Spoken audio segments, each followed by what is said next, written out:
Mas, na verdade, senador Paim, eu pretendia hoje fazer um discurso e até preparei aqui um improviso, meu improviso das sextas-feiras.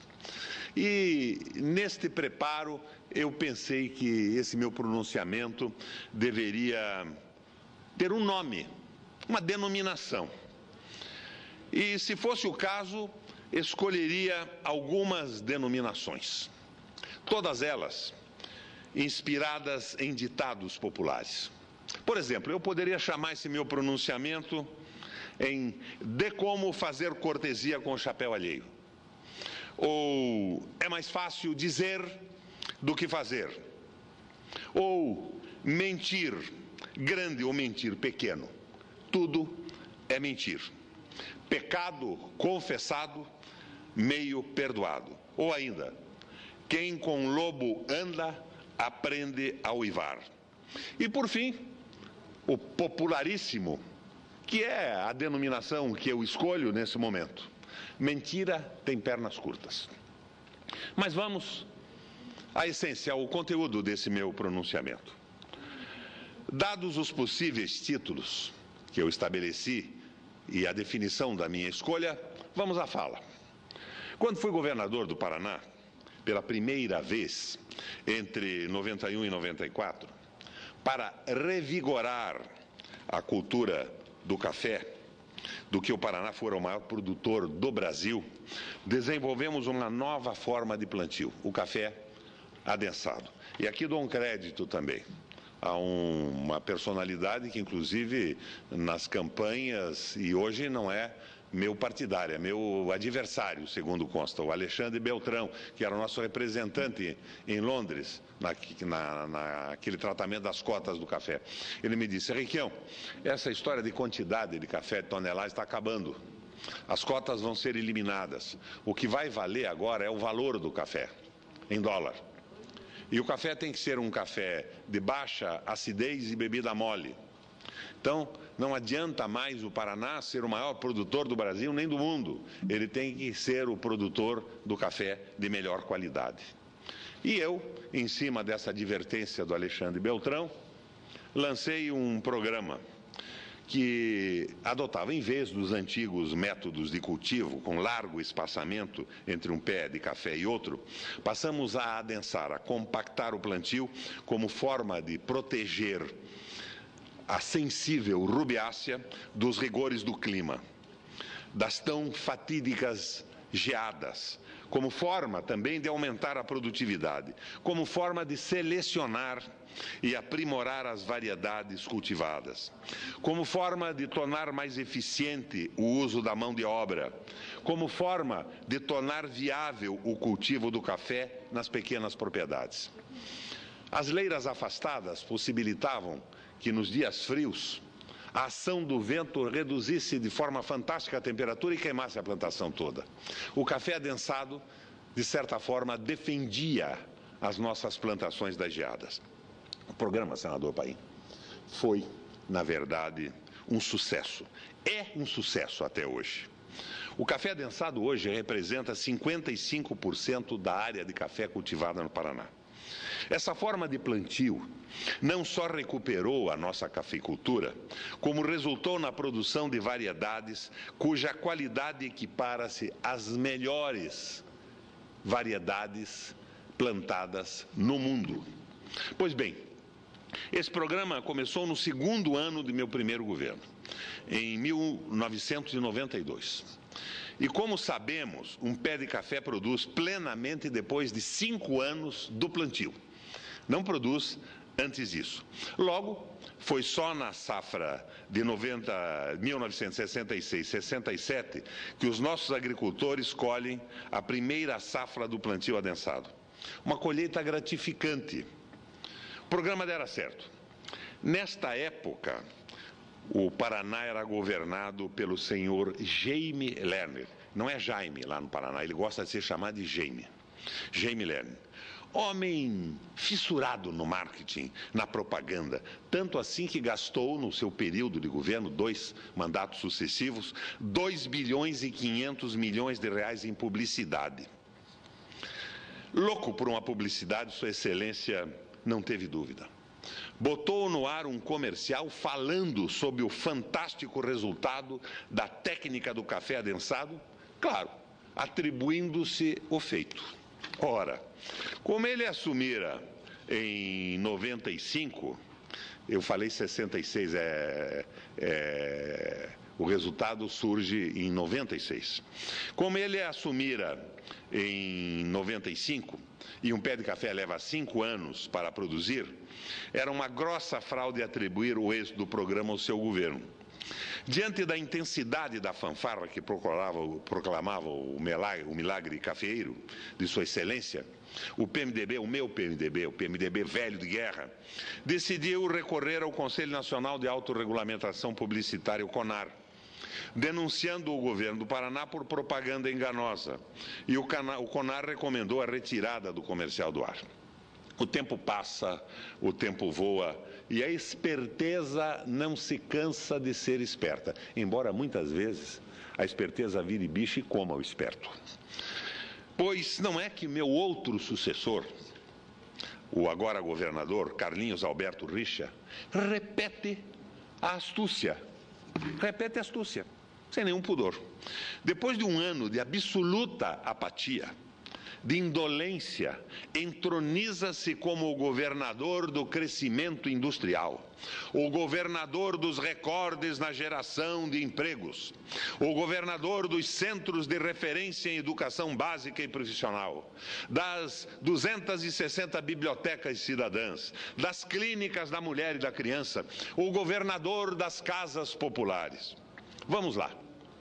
Vamos fatiar e examinar cada avançada de Sua Excelência nas obras do governo alheio, nos resultados das ações do governo alheio. Segundo dados divulgados pelo IBGE na última semana de janeiro deste ano, desde 2002, a indústria paranaense cresceu bem acima da média nacional, enquanto o crescimento industrial de meu estado, perceba o número, senador Paim, enquanto o crescimento industrial do meu estado foi de 55,7%, o crescimento médio nacional foi de 28,9%. A metade. O crescimento nacional foi a metade do crescimento do Paraná. Depois do Paraná, São Paulo vem com um índice de 34,3% e o Paraná com 55,7%. Em Minas, com 32,4%. São Paulo e Minas, depois do Paraná, que cresceu 55,7%, foram os estados que mais cresceram industrialmente no Brasil. Por que o Paraná cresceu tanto assim durante o meu governo? Vossa Excelência já destacou o nosso salário mínimo regional, que deu poder aquisitivo aos trabalhadores.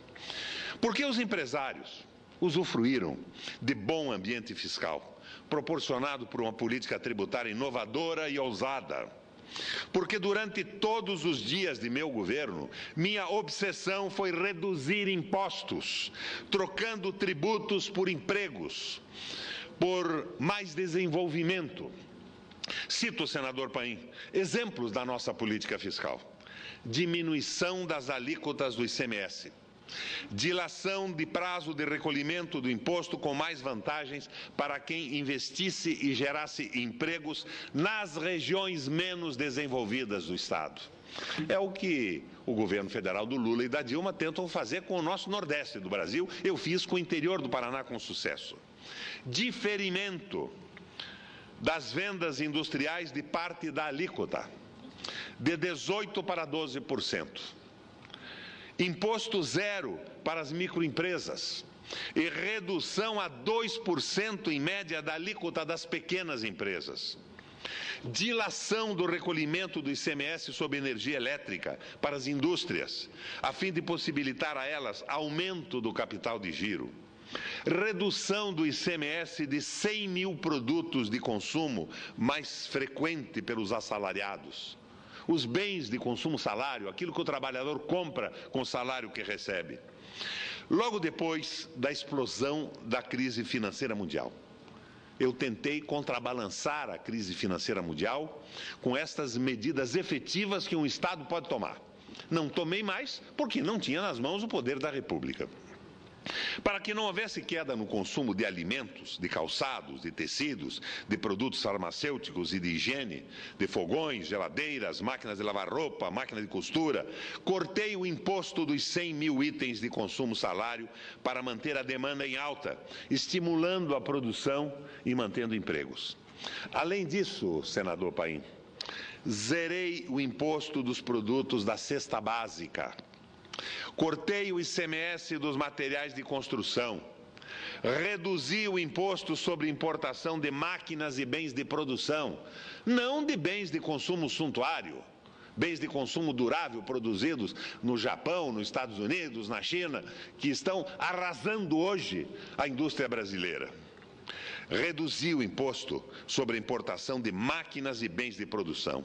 Cortei o imposto sobre a produção de computadores, sobre a produção de leite, de feijão, de frangos, de suínos, trigo e sobre os produtos da agroindústria de pequeno e médio porte.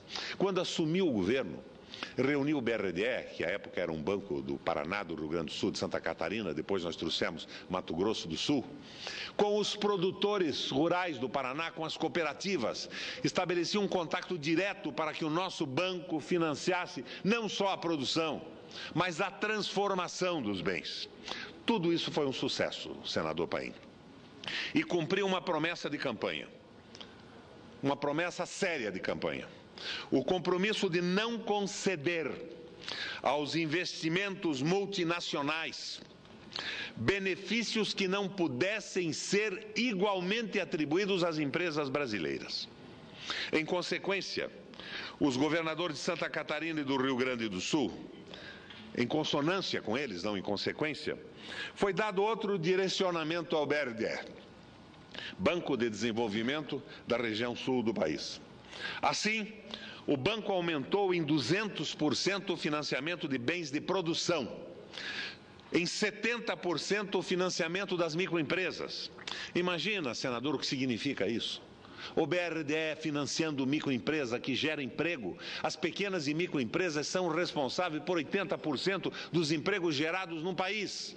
No Brasil, nos Estados Unidos, na China, no Japão, no mundo inteiro. O volume de financiamento foi 50% a mais que nas gestões que nos antecederam, com a devida correção.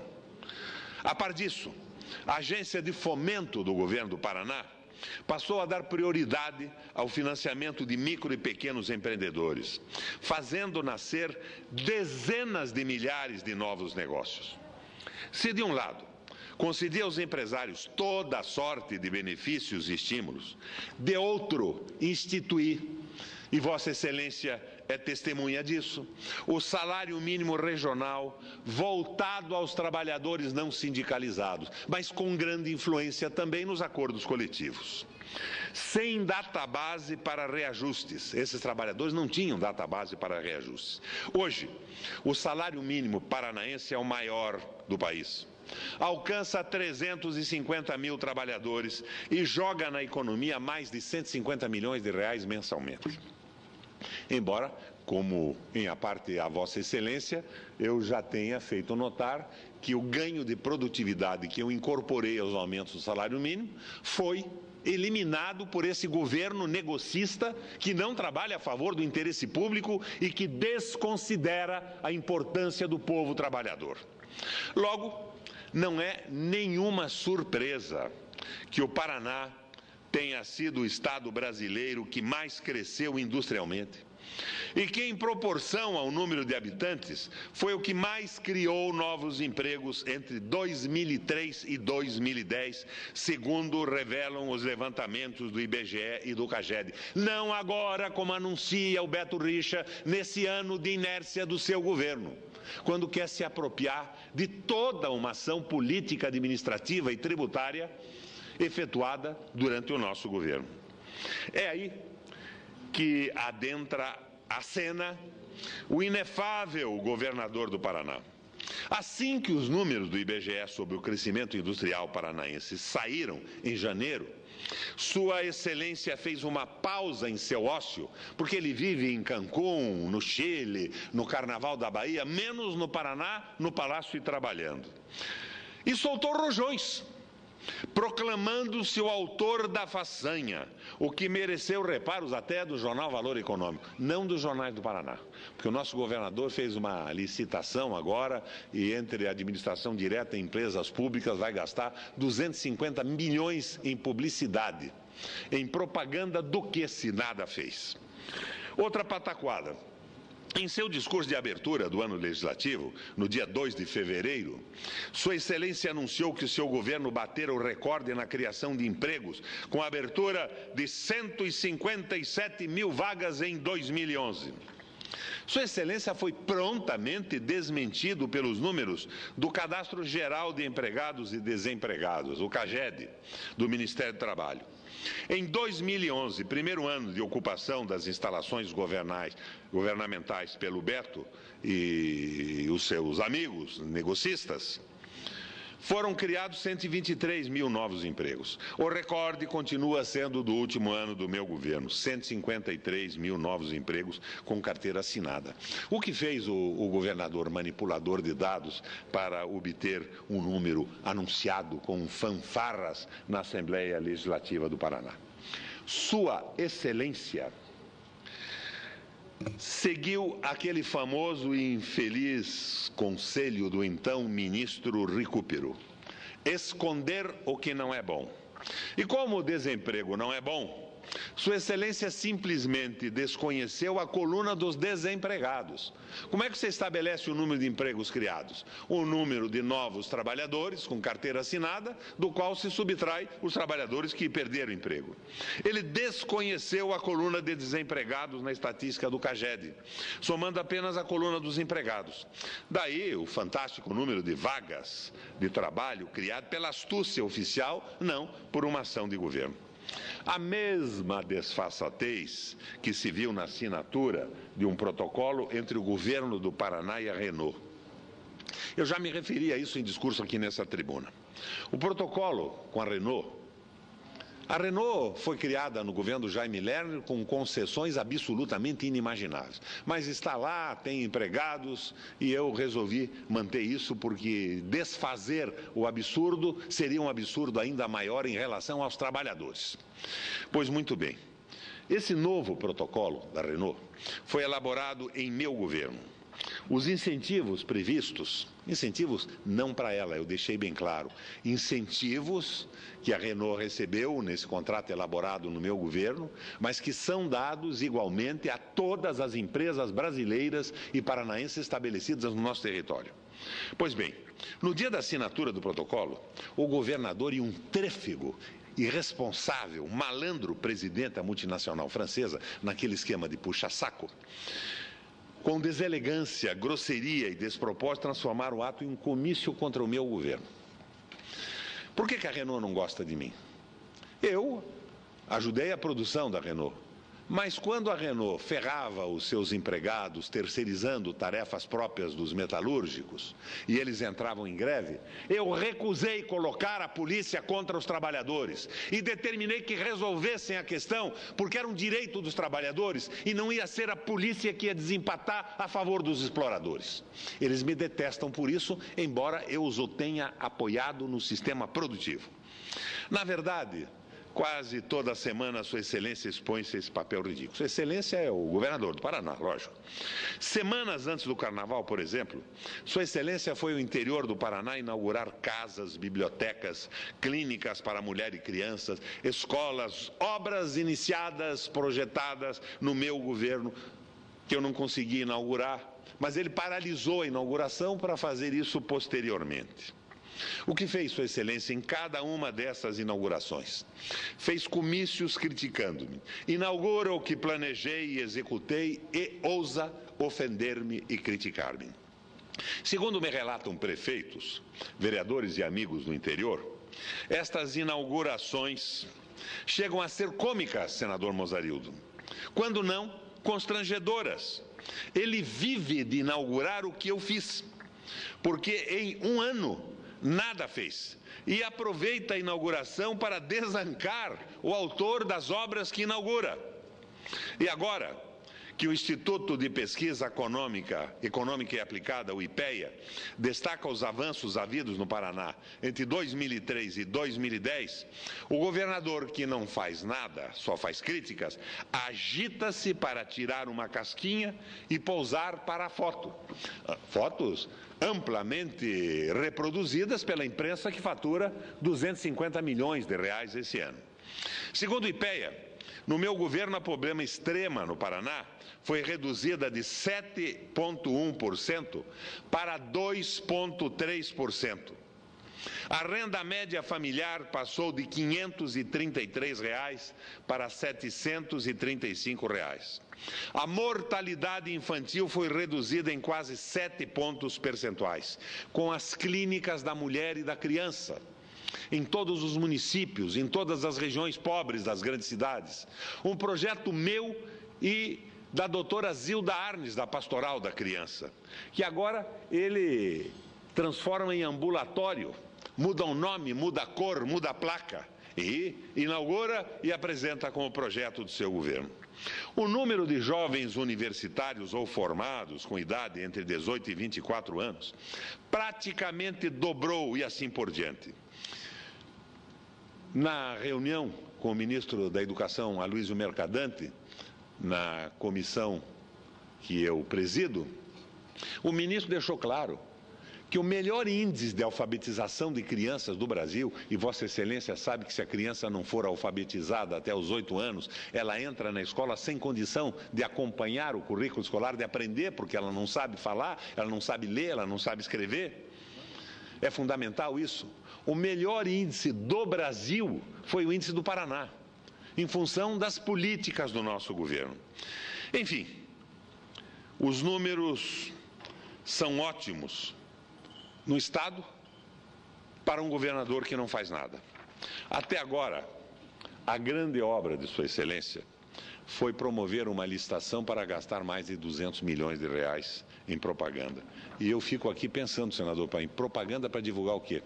Vossa Excelência sabe que o instrumento mais conhecido de roubo de dinheiro público no Brasil é a verba publicitária. Através de uma agência, o governador despende somas absurdas e recebe, consta-se que recebe paralelamente uma devolução de dinheiro na pessoa física, no esquema partidário, no financiamento de eleições. Para que 200, 250 milhões de publicidade num governo que não fez nada até agora? Senhoras e senhores senadores, aliás, temos só senhores hoje aqui, senador Paim, senador Mozarildo. No primeiro discurso que eu fiz nesse plenário, na reabertura dos trabalhos, supliquei que os céus premiassem o governador do Paraná com o mesmo estalo com que foi premiado o Padre Vieira, devoto seríssimo da Virgem Maria. O estalo desembotou o cérebro do padre, que tinha dificuldade de aprender as coisas, de formular ideias. O Padre Vieira trouxe para a história do mundo o conhecimento desse estalo acontecido com ele. Mas até agora nada em relação ao governador do Paraná. Minhas piedosas e insistentes súplicas não foram atendidas. Não houve estalo na cabecinha do Beto Richa. Não houve. Mas ainda sou esperançoso. Quem sabe se de uma hora para outra obra-se na cabeça do governador o mesmo prodígio que transformou Vieira no mais formidável escritor da língua portuguesa. Quem sabe se de repente, como que num susto, Sua Excelência não tenha a cabeça desanuviada e comece finalmente a governar o Paraná. Façam fé, paranaenses, eu faço fé.